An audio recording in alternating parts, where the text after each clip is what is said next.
Okay, so basically Jack Snyder के Rebel Moon के early reviews आ गया जिसमें क्रिटिक्स और रॉटन टोमेटोज ने अपनी औकात दिखा दी। जहां पर अभी इसका स्कोर है 24% 42 रिव्यूज के साथ। अभी रिकॉर्ड कर रहा हूं तब इतना है, इसके बाद आगे पीछे भी हो सकता है। तो ये रिव्यूज आने के बाद ट्विटर और इंटरनेट पर महाभारत सी छिड़ गई है, जहां पर स्नाइडर का फैंडम ये कह रहा है कि क्रिटिक्स जो हैं वो स्नाइडर को लेके हेट फैला रहे हैं। किसी ने ढंग से इस मूवी को रिमार्क नहीं करा उनके अकॉर्डिंग।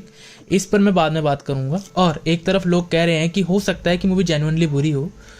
तो अगर हम बात करें क्रिटिक्स और स्नाइडर की, तो इनका बहुत गहरा पास्ट रहा है। Watchmen, Sucker Punch, Man of Steel, सबको क्रिटिक्स ने मिक्स्ड रिएक्शन ही दिए हैं।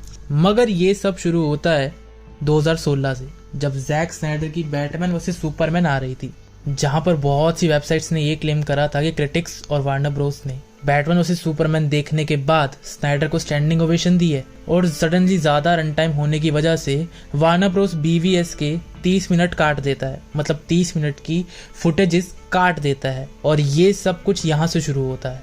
रॉटन टोमेटोज पर BVS की नेगेटिव रेटिंग आती है, जिससे जैक स्नाइडर और उनका कास्ट एंड क्रू पूरा हिल जाता है। इवन जब लुइस लेन का रोल करने वाली एमी एडम से ये सवाल पूछा गया कि इतने नेगेटिव रिव्यूज क्यों आ रहे हैं, तो उन्होंने ये स्टेटमेंट दी क्रिटिक्स पर।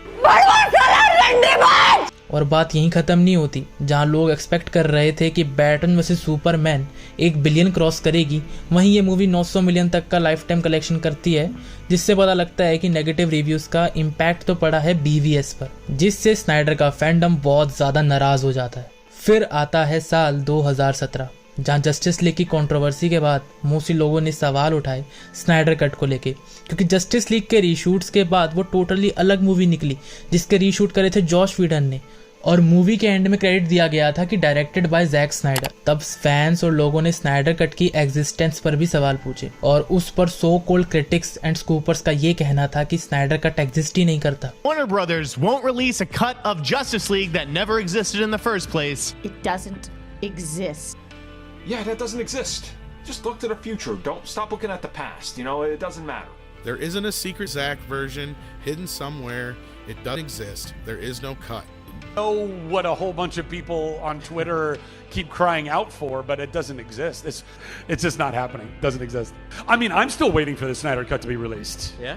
No, I'm kidding. It doesn't exist. Release the Snyder cut के मूवमेंट के बाद फिर जब 2020 में स्नाइडर कट की अनाउंसमेंट होती है, तब स्नाइडर का फैंडम एक अलग ही रुख ले लेता है। ट्विटर और अदर सोशल मीडिया प्लेटफॉर्म पर स्नाइडर का फैंडम टूट पड़ता है उन क्रिटिक्स और लोगों पर जिन्होंने दावा किया था कि स्नाइडर कट एग्जिस्ट ही नहीं करता। और यहीं से ये वॉर शुरू होती है, स्नाइडर और स्नाइडर के फैंस वर्सेस क्रिटिक्स।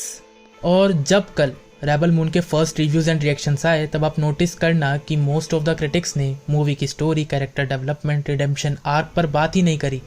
यहाँ मैंने कहा है most of the critics, mostly critics ने इस पर बात नहीं करी, बट जेन्युइनली जो क्रिटिक्स हैं या जेन्युइनली जो ढंग के यूट्यूबर्स हैं, उन्होंने इस पर बात करी है, इस मूवी को प्रेस तक भी करा है। उन्होंने ये तक कहा है कि ये जैक स्नाइडर की स्टार वॉर्स नहीं है, ये जैक स्नाइडर की ड्यून है, जो कि कॉम्प्लीमेंट है मेरी नज़रों में।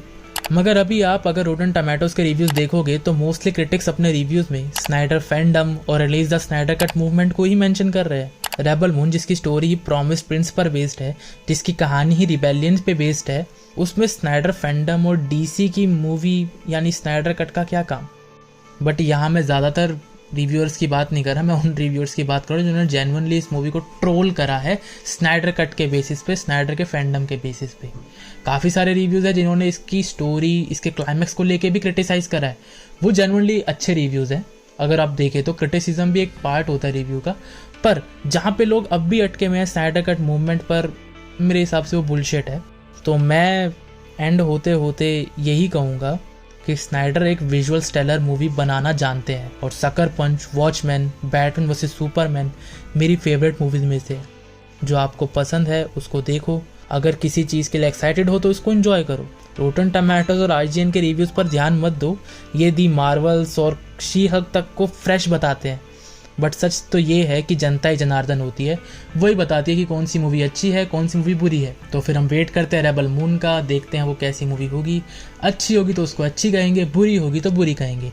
स्नाइडर ने हमें स्नाइडर कट भी दिया था, स्नाइडर ने हमें आर्मी ऑफ द डेड भी दी थी 2021 में, और जहाँ स्नाइडर कट को एकदम प्रेज मिला था, वहीं आर्मी ऑफ द डेड को आज भी बेकार मूवी बोला जाता है। सो बेसिकली ऑडियंस ही सब कुछ होती है, ये बात यहाँ से प्रूव हो जाती है। और वीडियो को एंड करते करते मैं यही कहूँगा, वीडियो देखने के लिए थैंक्स। मैं मिलता हूँ नेक्स्ट वीडियो में, तब तक के लिए बाय बाय।